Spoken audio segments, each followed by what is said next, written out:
everybody. This is Charisma, and this is my healing journey. Happy holidays, everybody. I hope everybody had a good holiday. Honestly, the holidays aren't the best for me because of a lot of different reasons, but I've been going live a lot, and honestly, just the love and the support that I'm getting from my new subbies, it is a treat and it's a delight and it does this old heart some good. So let's get into the topic of today: 5 signs of an abuser or manipulator. Okay, so they are very subtle, and it's something that, unless you've been there, you don't really know what to look for unless it's been pointed out to you. But I can tell you these are some of the main signs that honestly were red flags specifically for my own marriage and other relationships that I had also. Number one, love bombing. Okay, so that's a term that is thrown around a lot nowadays. The love bombing, just basically a hallmark symptom of an abuser or manipulator.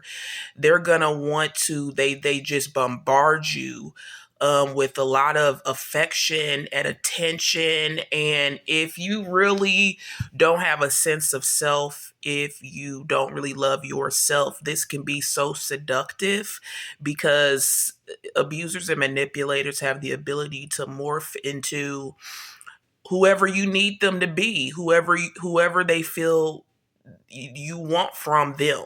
It's not authentic. If they know that you like flowers, oh, they're gonna come with bouquets and roses of flowers, big old ones every day, fruit flowers, any type of flower they can think of. If they know you're in a financial situation and you're hard up, throwing money at you, which is honestly, very intoxicating if you're in a financial bind, or if you're not, just going over the top extravagant things, telling you I love you like within the first month or two, and getting mad if you say that, babe, I don't know you that well. I'm not sure if I love you or not yet. And getting mad if you don't return it because they want your full participation in this relationship. They want to get you locked in as soon as possible before you fully know who they are, because a lot of times they know who they are and they know they're not going to change. So they want you locked in and trapped so that you cannot leave them once the mask falls off. That's what it's all about. Number two, moving too fast to establish a relationship. Now, this goes hand in hand with love bombing because that's the whole purpose of the love bombing is to kind of like, and I'm reading my notes, so excuse me if I'm not looking directly at the camera, but the love bombing is to establish that relationship, but it's other stuff that they'll do too, like getting you to move in, or they want to move in with you real quick. They want to be around your children if you have kids real quick. And getting a commitment, like for instance, for example, with my husband, we were friends for 6 months, but within us established being in a relationship. After that, it went straight to marriage. No, you got to marry me. We have to get married. Let's get married. And the pressure to get married really, really quickly. And in less than a month later, we were married.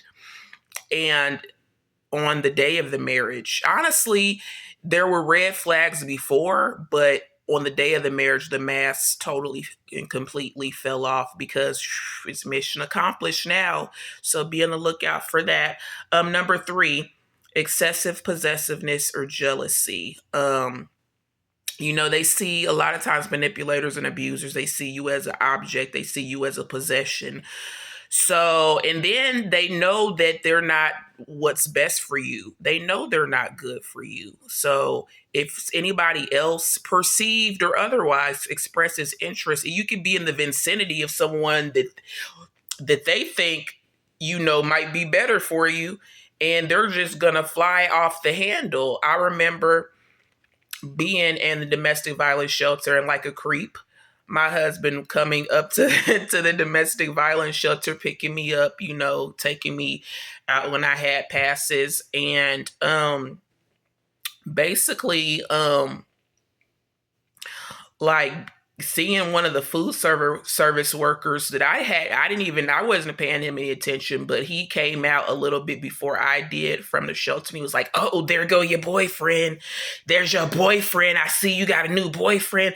And I'm like, "What are you talking about? I've never seen this man a day in my life. So what in the world are you talking about? Just that extreme jealousy. It's unhinged. It's crazy." So just be on the lookout for that. Number 4, subtle put downs or jokes, or sabotaging your progress in the pursuits that you're going after that interest you. I remember, the subtle put downs, that my husband would say about my looks, or about something I had dressed, and then he'd followed up, "Oh, I'm just joking. Oh, it was just a joke. You're just really too sensitive, and you need to really learn how to take a joke." No, trust your gut. If somebody's saying stuff that's coming off mean, it doesn't matter if they say it was just a joke. Even if it's just a joke, I don't like that joke. I don't like what you just said. And then and then they follow up and get mad because you said you didn't like it. So why are you getting mad? Like, if you really meant me well, you'd be like, "I'm so sorry. I apologize, babe. I won't say it again." That tells me right there that 9 times out of 10, these people, these manipulators, these abusers know exactly what they're doing. And it's a calculated attempt to chip away and tear down your self-esteem and to weaken your resolve. Because if you don't feel good about yourself, then you're less likely to leave this bad situation. And they, once again, have you trapped, have you stuck. Um, Also, I would say number 5, seeking to isolate you from friends or family. This can be very subtle, from saying, "Oh, I don't like that person," trying to make it seem like they don't have your best interest in mind, to outright, intercepting phone calls. If people try to call you, intercepting, saying, "I'll give you the message. She's not here." If somebody's sending you a letter, just intercepting the letter, not giving you information on who's called or who's written you. Going, maybe hacking into your social media accounts and maybe starting things with friends or family, trying to make it seem like it's you, but it's really them. um all types of things. In my case with my ex-husband, I was already isolated. He didn't have to isolate me from friends or family, because I had no friends or family. I had no support system. So in his mind, I believe that he saw me as a perfect victim, so to speak. I was perfect. And this wasn't his first time doing this to somebody, because looking back, he would tell me stories about how he had befriended a homeless woman who was from India, who was fresh from the country and had her children taken from her. And he would give her hotel rooms and pay for her hotel rooms and pay for her to have food and things. And it eventually escalated into her calling the police on him.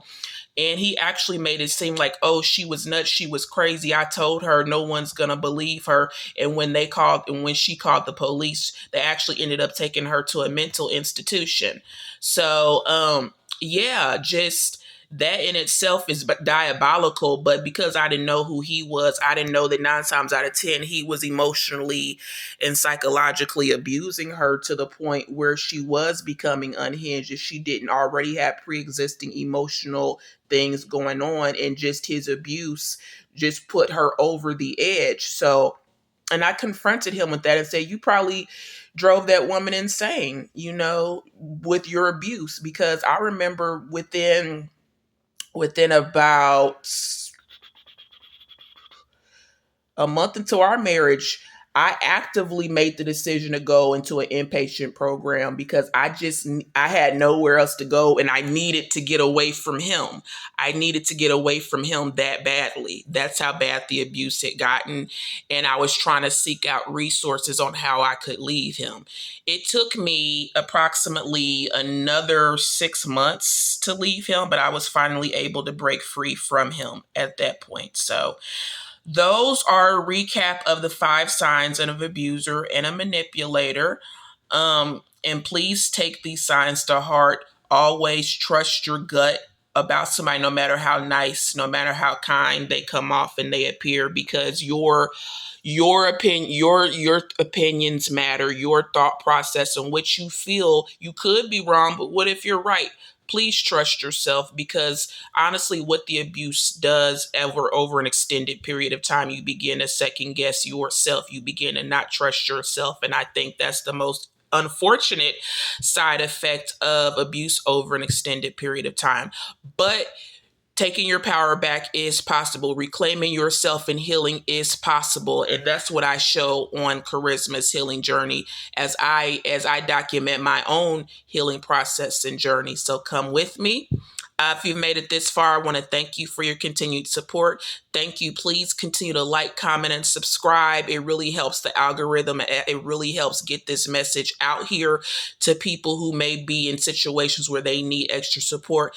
Comment, I interact, I comment back. I love all my supporters and subscribers from the bottom of my heart. If you need to reach out to me, my email is on my landing page, or you can just write a comment. I'm here for you.